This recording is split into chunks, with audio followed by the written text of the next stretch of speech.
Hello and good day. This is Punchline. We are First News Nation. On Punchline, of course, we discuss national politics. I am Sammy Ajufo. Thanks for joining us. Don't forget to like and subscribe to all our social media handles, just the way you see here, Facebook, Twitter, Instagram, YouTube, at First News Nation, or follow the audio of this production on our online radio, News Nation FM. Once again, welcome. Don't forget to enable notifications on all these platforms, so every time we have a new episode of the show, you're always the first to know. Thanks for joining us. Let's go into the meat of the matter after this short break.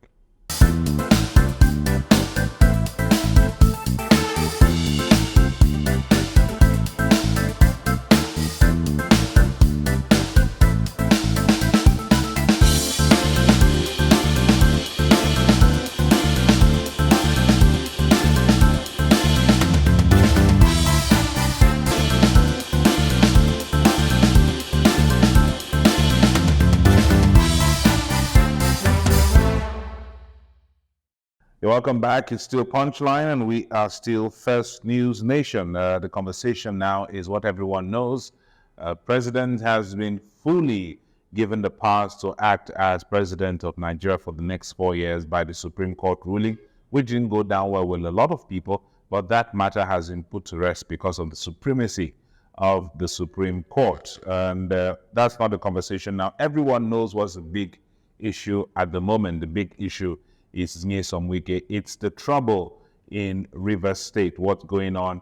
Over the last weekend, we heard that there was a burning of the State House of Assembly. We've done episodes on this program about how government buildings always get burnt. We've talked about that. And just recently, the Supreme Court got burnt. Even though the Supreme Court was burnt, they had their judgment. But now it's a Rivers State House of Assembly. And what happened? According to what we understand with the news that's flying around, it was an impeachment plot against the governor of Rivers State, who is just 6 months old, if you calculate from May 29th up until this month of October, November 2023. Now, Governor Simi Fubara, who is the governor of Rivers State, took over from Nyesom Wike, who is now minister of the FCT.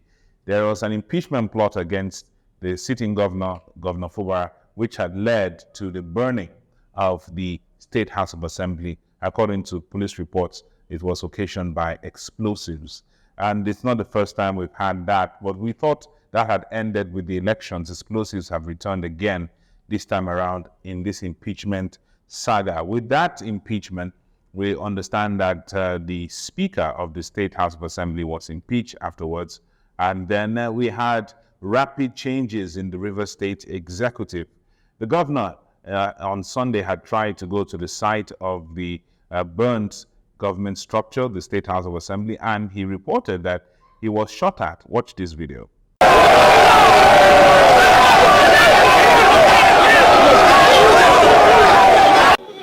We wake up this morning with a very troubling news.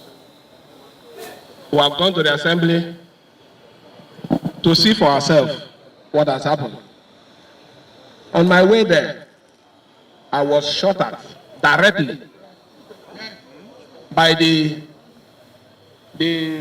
OC operation, or DC, or whatever they call him. Directly, it's not. But it doesn't matter. Somebody will die, one way or the other. Well, the governor is being defiant, as it looks as if there's more to it than meets the eye. There are issues that are people are trying to put two and two together. Is there a problem between the former governor who handed over the immediate past governor and the new governor of Rivers State, Simi Fubara, which has also led to the sacking of the chief of staff, sacking of the chief security officer. And if rumors are now true, it also is talking about the suspension of the chief judge of the state. The state governor had accused the police of firing at him when he was approaching the site of the River State House of Assembly. And the question now is there no love lost between the governor of River State? Several allegations have cropped up.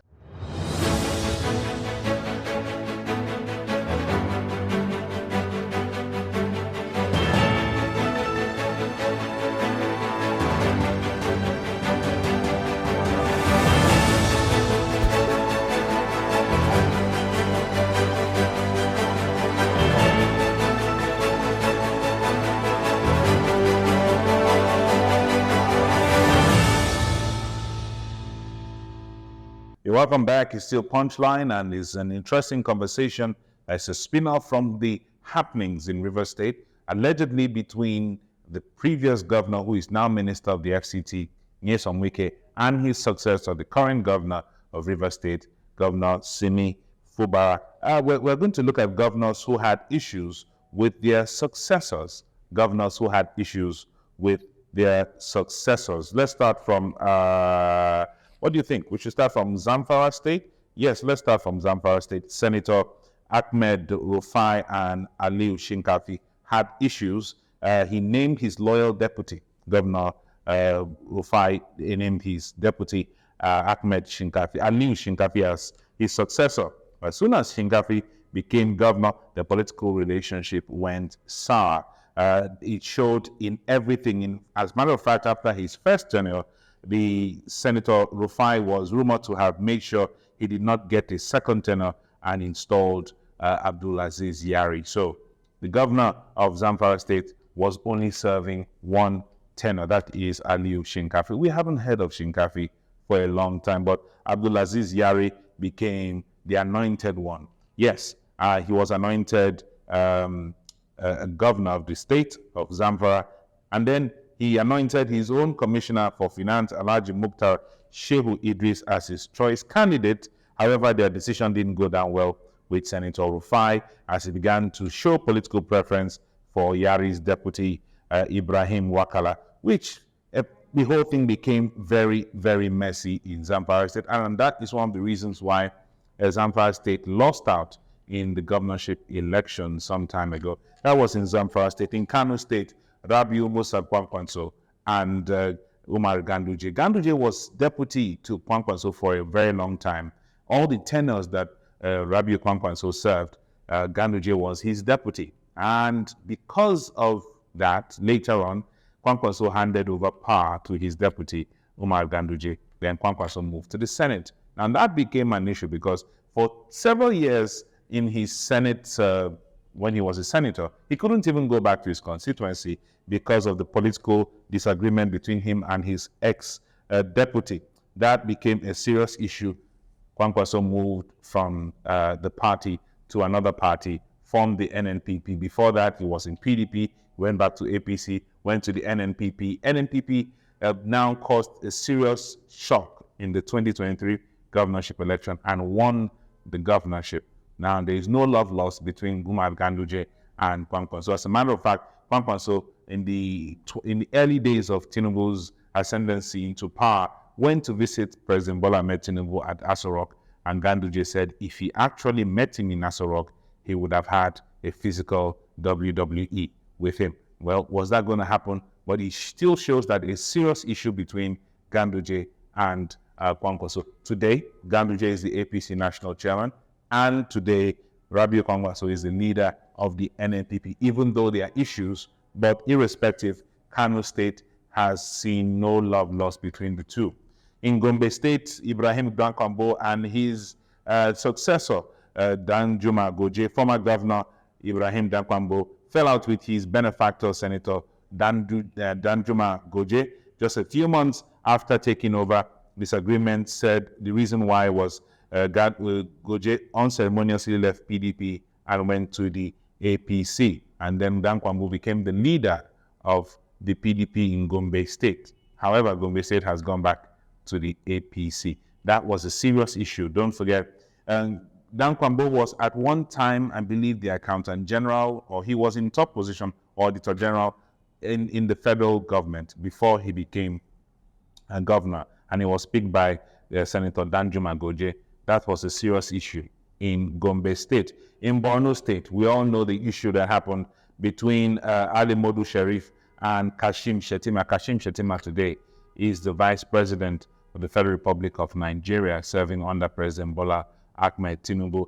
Ali Modu Sharif had a major disagreement with his successor shortly after his successor came into power. Now, you notice 6 months to 1 year, maximum 1 year to 1 year, year and a half, these men always have issues. It's like clockwork. 6 months to 9 months to 1 year, the issues always crop every time. So why is it that they can never spend 4 years without having a fight? So that's an issue that happened in Borno State between Ali Modu Sheriff. Ali Modu Sheriff now went to the PDP, became chairman, got kicked out of chairmanship. Kashim Shettima stayed in the power as governor and handed over to the current governor. And so far, between Kashim Shettima and the governor of Borno State, there seems to be no issue. Everybody loves the governor of Borno State. In Abia State, Ojus Okago and his successor, Theodore Orji, they had a falling out after Theodore Orji took over from Ojus Okalu. And Ojus Okalu won the election under PPA before they moved back to the PDP. Then Theodore Orji became a senator under the PDP. Ojus Okalu became a senator under the APC. That was not without issues. Ojus Okalu was in and out of prison. Today, there is no love lost between both of them. One of them is no longer a senator. The other one is a senator. That's in Abia State. Akwa Ibom State, Godswill Akpabio and Udom Emmanuel. You remember what happened when Udom Emmanuel was trying to get a second tenure in office. The problem with Udom Emmanuel was not in the first tenure. It was in this second tenure as he was preparing to take another 4 years in power. Then the problem arose between himself and Godswill Akpabio. The current Senate President, Godswill Akpabio, anointed Udom Emmanuel, brought him out from the banking sector and made him his successor. Well, all was well until issues started cropping out, and till today, those issues don't look as if they were resolved. But on the outside, it looks as if everything is okay. However, Udom Emmanuel has picked Umoino as his successor, but the closeness between Godswill Akpabio and Udom Emmanuel cannot be seen. As a matter of fact, Godswill Akpabio and Udom Emmanuel are not in the Senate. Only Godswill Akpabio is in the Senate. Udom Emmanuel was contesting for president. People were asking, why didn't he go for the Senate? However, Udom Emmanuel is out of the picture. Now, there is no love lost between the governor and his successor. River State, oh, that one was a big one. I'm talking about Rotimi Amechi and Nyesom Wike.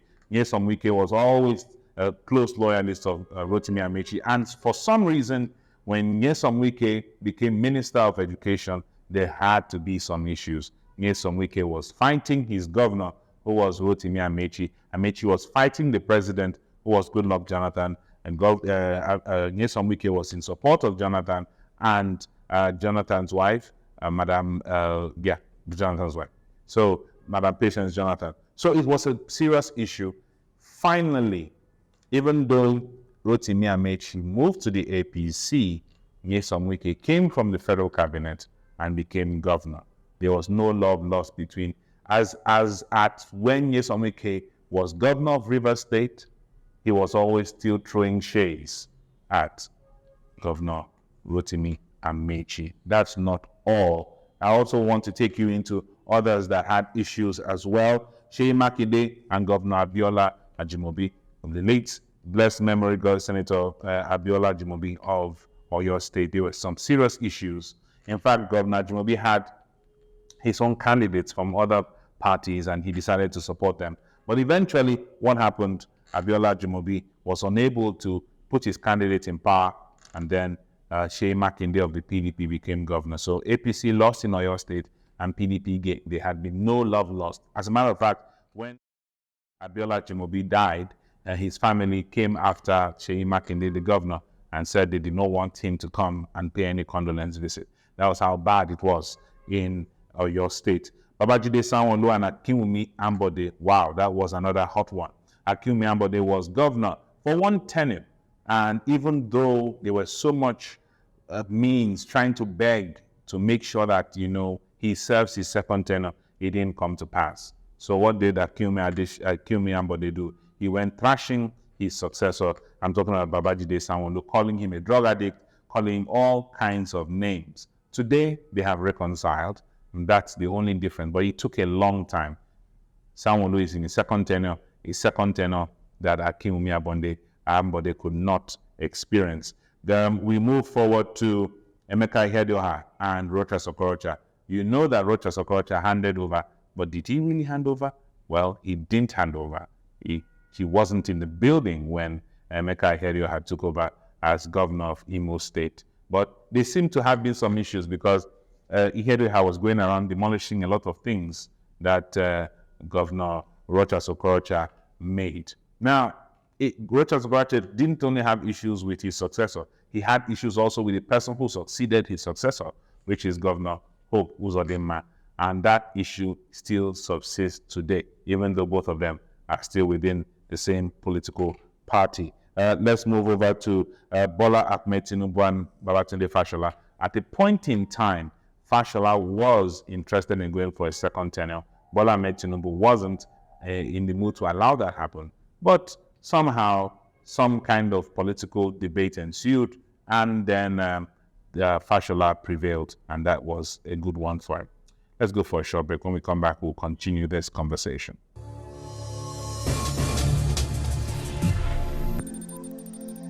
Welcome back. It's still Punchline. Very long conversation that stemmed from the latest issues between the governor of Rivers State and his predecessor, talking about Nyesom Wike, who is currently minister of the FCT, and the current governor, Simi Fubara. We've been giving you a history lesson on the issues and the relationships between a lot of governors and the men who succeeded them.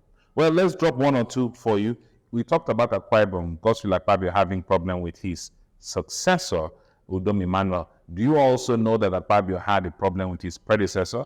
Yes, he did. Victor Atta handed over to Godswill Akpabio. Godswill Akpabio at one time was Commissioner of Local Government and Chieftaincy Affairs.